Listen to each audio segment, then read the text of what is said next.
So next one's from Brendan Edwards, and the subject is Bash at the Beach 2000. My name is Brendan, and this question for Disco. You're at the WCW and Bash at the Beach 2000 happened.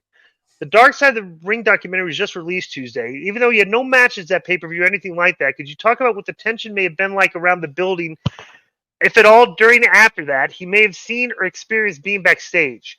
Russo said on YouTube he's done talking about it after his Q&A, but just curious if you could, and I didn't get to ask him during his live stream the day after. Thank you if you do answer this. I was in the booking committee. I was backstage, and bro, Vince was not keeping us in the loop. The only people that knew what was going on was Jeff and Vince and Booker and Eric. Let me tell you nobody knew what was going on. But let me tell you a very weird story that I think I've told you, but you forgot. I was backstage that day, okay?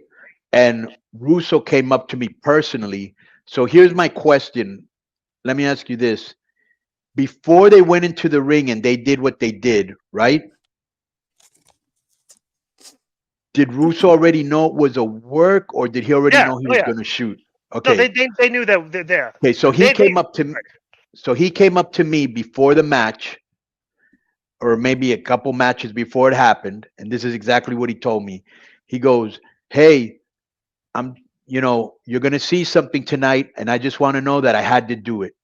I had to do it, so don't freak out if you see it." So why would he tell me that, do you think? Because he was having to go and cut the promo. He was going to go in the ring and cut the promo on Hogan. That's right. what he, But was he working me or no? No, I don't think. I don't think so. I think because he had to. Hogan was using his creative control. Right. And Vince, I have to do this because he was, bro. The thing about that thing was Vince was for the locker room. Right. Like Vince was on the side of the locker room in this, and Vince. Yeah, I know that. There's no doubt in my mind on that. This whole thing stemmed from, and the whole Bro, point he was pushing the young guys in that young blood or whatever versus the millionaires. Remember?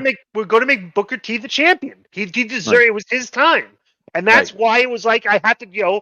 We all agreed that it was Booker's time, and he has to do this because Booker needs to be the whole point of this was to get around to get make Booker the champion. So did Hogan not want him? Did Hogan not want Booker to be the champion, or what was the problem there? I don't know the conversations. I don't know. I don't know. Go ahead. No, I just thought because you were very close to Russo back then. He would have told you. He was keeping me out of the loop on this stuff.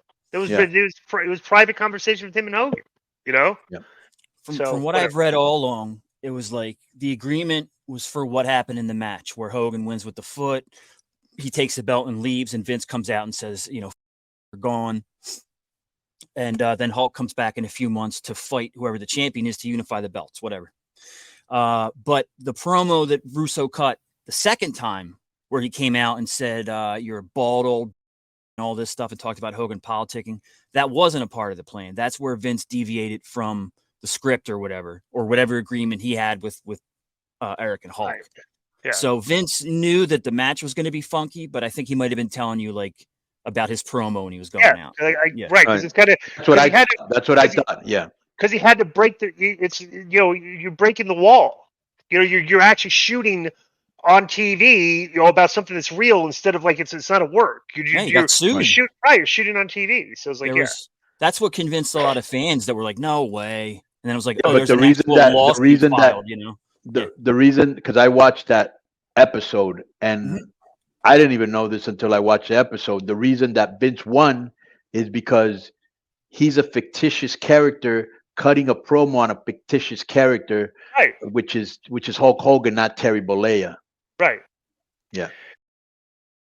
Yo, what up? This is Konnan, and I host Keeping It 100, my co-host, Disco Inferno, unfortunately. Well, I'd say you're my co-host. Listen, every Thursday here on Spreaker, we talk pro wrestling, sports, movies, music, TV, pop culture, and some politics. It's everything the rest of the pro wrestling podcasts are not.